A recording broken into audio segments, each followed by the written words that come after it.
Okay, I have to talk about the new Steam hardware stuff that was just announced because I guess a random Wednesday in November is as good a time as any to suddenly announce three massive new pieces of hardware that everybody is just eagerly eating up like crazy. Like, it's absolute, like, not even any kind of like teaser. Like, I usually stay pretty plugged into these kind of things, and like, I didn't even hear about it until like an hour after the video came out. Everybody was suddenly talking like, oh my god, new Steam controller, new VR. Like, oh my, like, Jesus Christ, this caught me so off guard. And like, every single aspect of this seems so like cool and good and like way better than a lot of other options. And like, also, I gotta say, if Xbox was already dead like the moment they announced Halo for PlayStation, but like that they are that they have reached a place beyond death with this announcement. I think that I don't think there's going to be any. Let's get into it. Let's take this one step at a time. Okay, so let's start off easy. Let's talk about the Steam controller. Now, I remember I had the original Steam controller when it came out. God, 10 years ago now at this point. Jesus.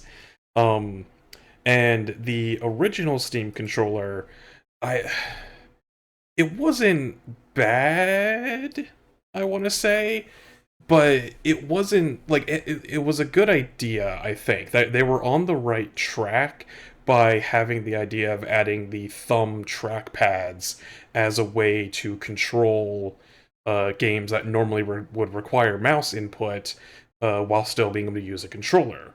And like that worked decently well enough, but I think the execution just wasn't quite there. And on top of that, the trackpads dominated the controller so much that it made the controller like less than optimal for playing any game that wasn't using the trackpads. Not to mention that uh the use case at an actual like gaming PC was kind of redundant because if I'm playing at my PC, then I have my mouse. So, like, if I'm playing a game, like a strategy game or whatever, where I'd normally be using my mouse a lot, I don't know why I would necessarily just use the controller for that, even if it does, like, work decently well. I'd rather just use my mouse. So, like, the use case was kind of limited on the actual PC front. And, like, I do remember they did try an earlier iteration of the Steam machines, which I honestly barely remember anything about at this point, which I think says a lot about how well they did. So like there could have been some use there for like living room PC gaming, which would have made sense, but it just never really caught on at the time. So I feel like the controller kind of fell to the wayside. But when they announced the Steam, what was it called, the deck, yeah, the basically the totally not Switch profile that they released. The Steam Deck, I never personally was huge on it simply because I had a Switch, and I feel like the Switch feels a lot of the same niches while being like if people think that the Switch is a little bit hard to bring around, the Steam Deck is like twice as thick and even wider than the Switch. So like it's portable is a generous term to give to the Steam Deck, but it did have a much better button layout with the trackpads and everything. And so I always felt like if they were to do another Steam controller, the obvious thing to do would basically just be take the layout they had on the Steam Deck and remove the screen, squish the controller together, and well, what do you know? That's what basically the new Steam controller is. And this actually looks pretty great. Like, it's got everything you need from the original controller.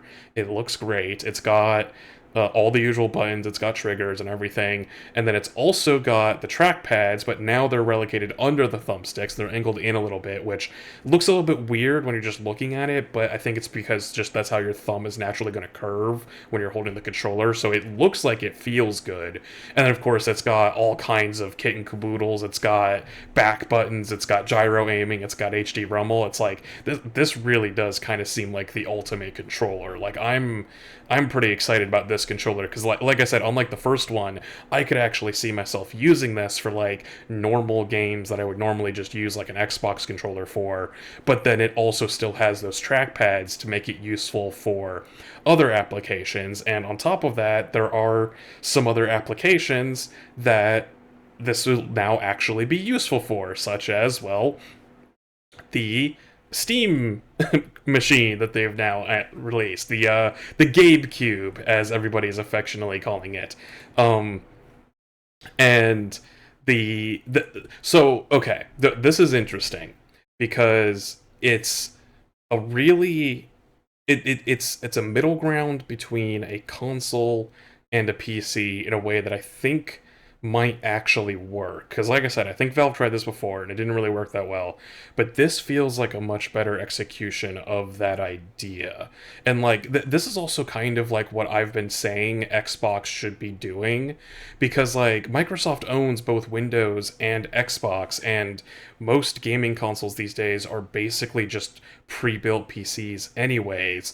So like the biggest problem with the Xbox for this entire generation has been that it provides basically zero value over either getting another console or getting a PC, and that's only become more and more true as they effectively give up and port all of their games to other platforms.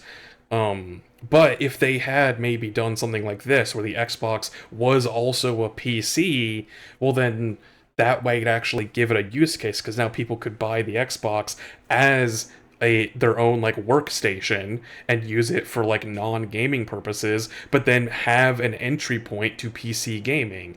And I think that the Steam machine is going to do a good job of that. Like, it's not the most powerful thing in the world. They said it's like 6 times stronger than a Steam Deck, so like that's not nothing. But I doubt it's going to run, games like Cyberpunk at 4K or anything like that anytime soon. Um, but I mean, it does have. I think they did mention because it's not DLSS. I think it's got FSR because it doesn't have an NVIDIA GPU. Um, but yeah, and it's also running SteamOS, which you could just use as your like OS for your PC, depending on what kind of applications you need to use. Because like if you're just like a casual like I guess PC user. I'm not sure. Really, if you're not doing any kind of like power using with your PC, where like you need to run complex applications like 3D modeling or whatever, that might be exclusive to Windows, then like if you're just like using a browser and gaming, like this seems like it's going to be a really good pre-built PC that you could just slap onto a desk, plug a couple monitors into it, and call it a day. Like it doesn't really have much value for people like me who already have a PC, of course, but as an entry point for getting into PC gaming, like this seems really good. And the fact that they are like, because so many of these companies are like being so restrictive with their hardware and forcing like, oh, you've got to use this operating system, you've got to buy our storage, whatever. It's like, no, this, you could install Windows on it if you want. You don't have to use SteamOS. You can it has SD card slots. It's got all kinds of IO in order to plug in like external hard drives if you really want to. It's got HDMI, display port, whatever.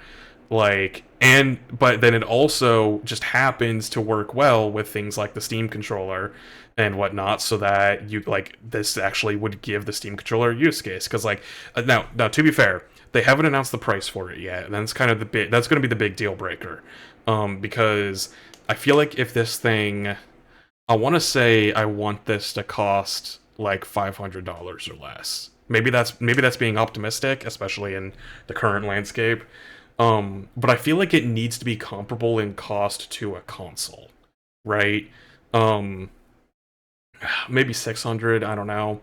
Because like to be fair, the Steam Deck is expensive, but this also wouldn't have like a screen or all of the controller, input and things like that. So like you are taking off a fair bit of it. It's not like it has to have like a battery or anything.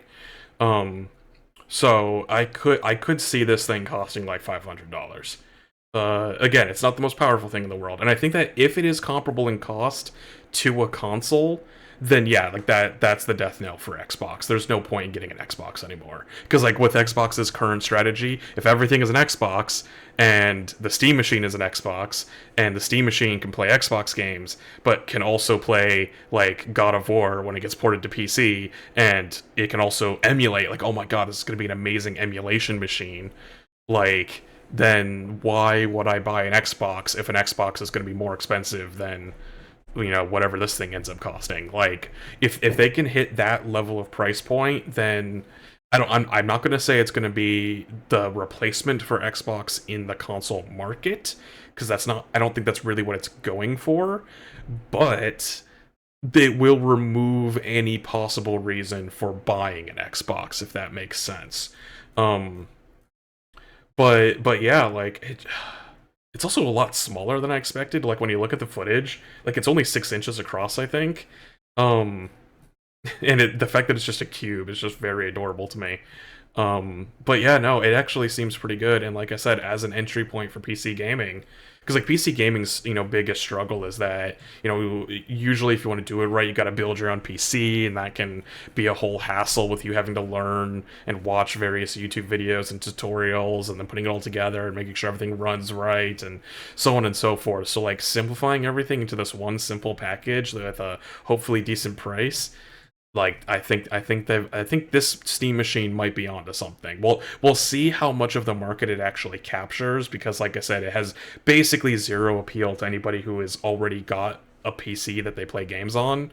But maybe for console people that want an emulation machine or want to get into PC gaming or any number of things like that, it could be really good. But the real star of the show is the Steam Frame. So I've been waiting for like years at this point. There's been so many rumors of what Valve's next headset is going to be.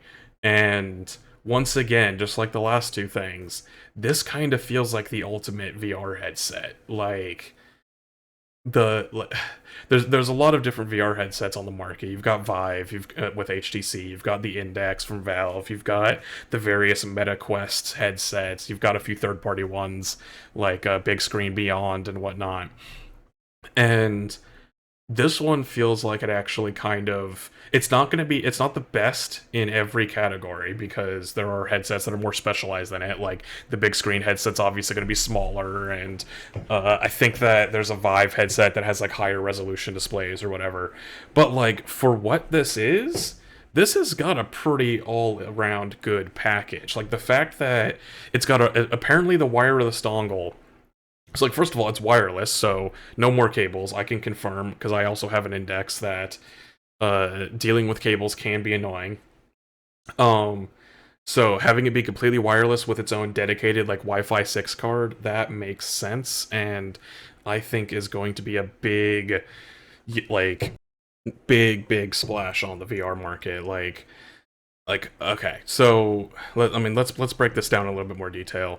Oh yeah, they've got the foveated streaming thing. So like, I imagine that. So it's a little bit weird from what I understand. It's not making it easier to render, because that's not being done on the processing of the visuals that your computer is making. It's purely on the streaming sides, which I imagine is what helps reduce the latency for the wireless adapter. So that at least helps, make it more smooth despite it being wireless. And then the fact that it's also got built-in hardware, and I don't know if they actually listed how powerful it is. Oh no, they've got it. It's got 16 gigs of RAM. Damn. 4 nanometer Snapdragon Gen 3, ARM 64. Some storage options, and it's got a micro SD slot, which is great, so like you can get the cheap storage and then expand it later. 2160 squared LCDs. I don't see a GPU. Is the Snapdragon just like a combined processor?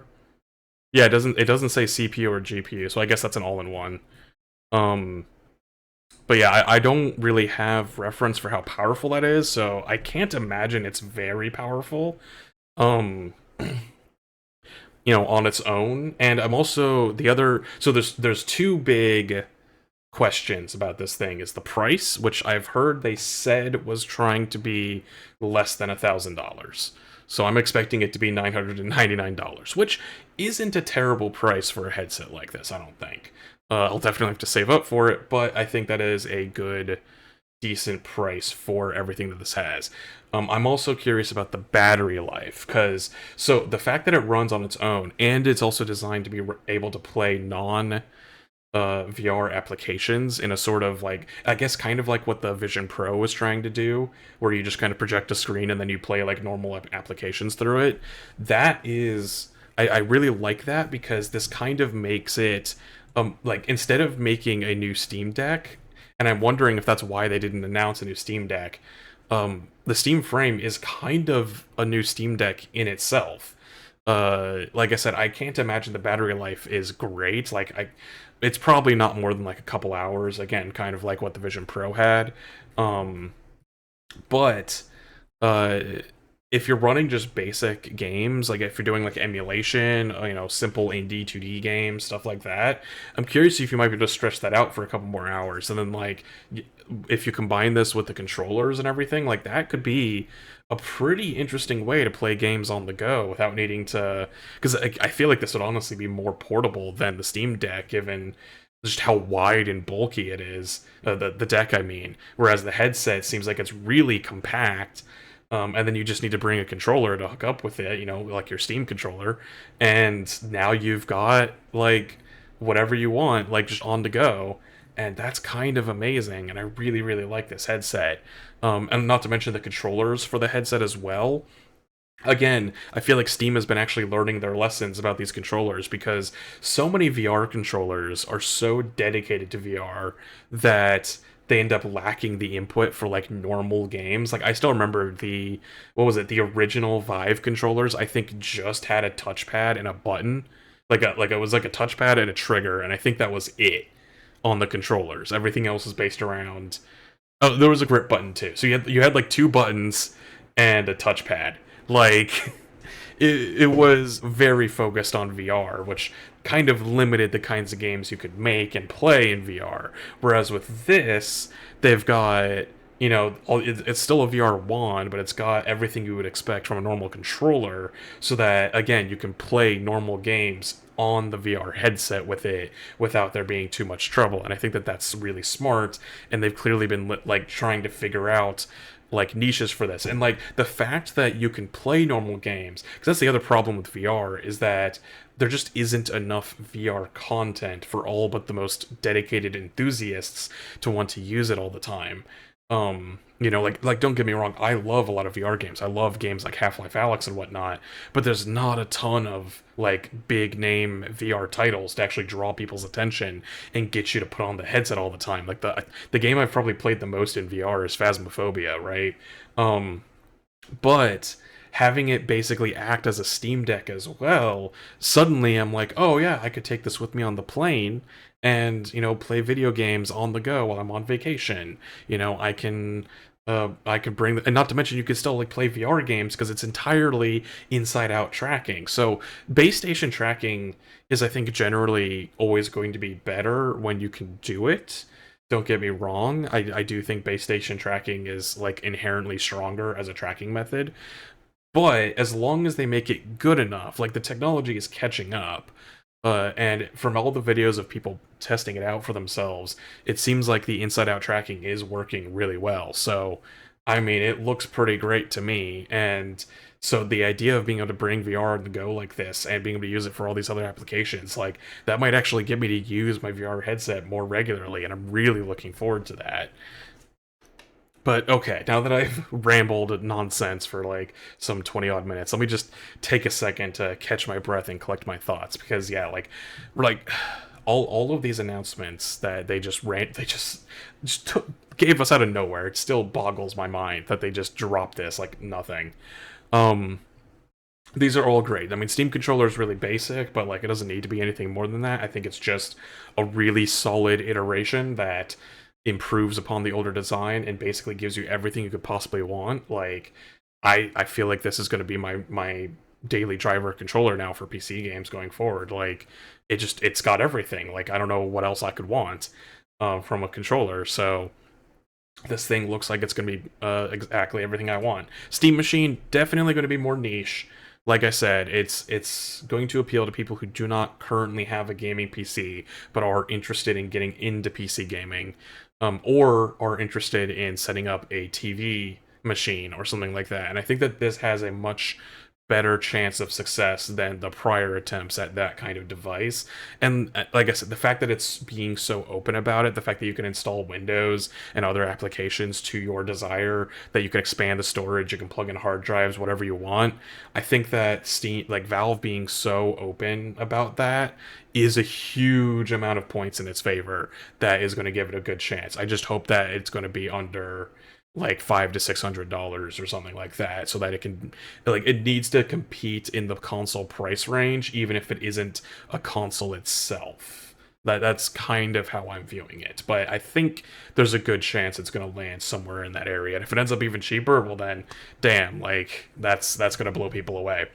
And the Steam Frame, like, again, like I already gushed, I think that this is the best all-around headset that's going to be on the market anytime soon. I mean, you know, if it costs less than 1,000, that's a decent price point for this kind of headset. It's inside out, so you don't need to set up base stations or anything. It works entirely on its own, so that you can play games without needing a PC to run them. Um, you could do non-VR applications, so you can play them on the go and treat it like a new Steam Deck. You can still stream from your PC if you want to, and you can do so wirelessly in a way that seems to work really well, so that you don't have to worry about lag or anything.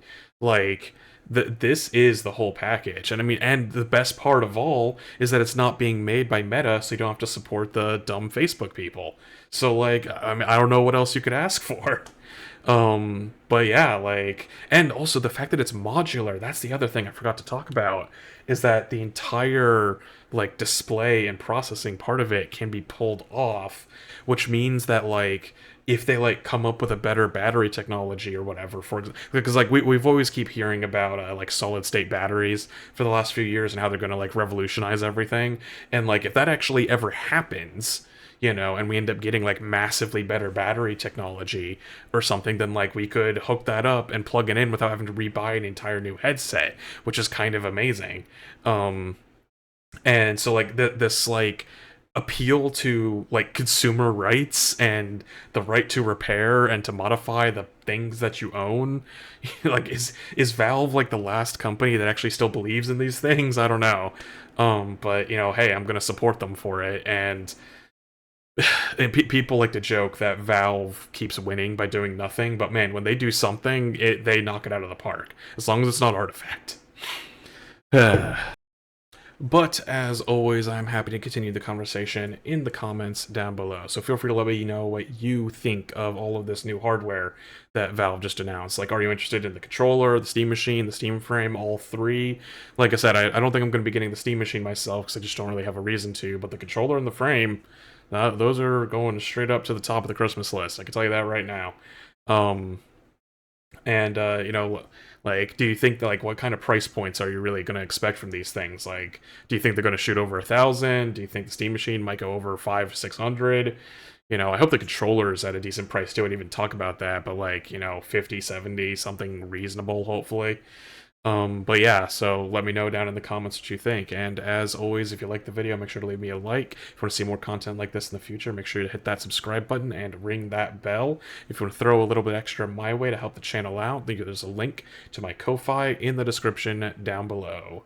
Thank you all for watching, and I hope to see you all in the next one.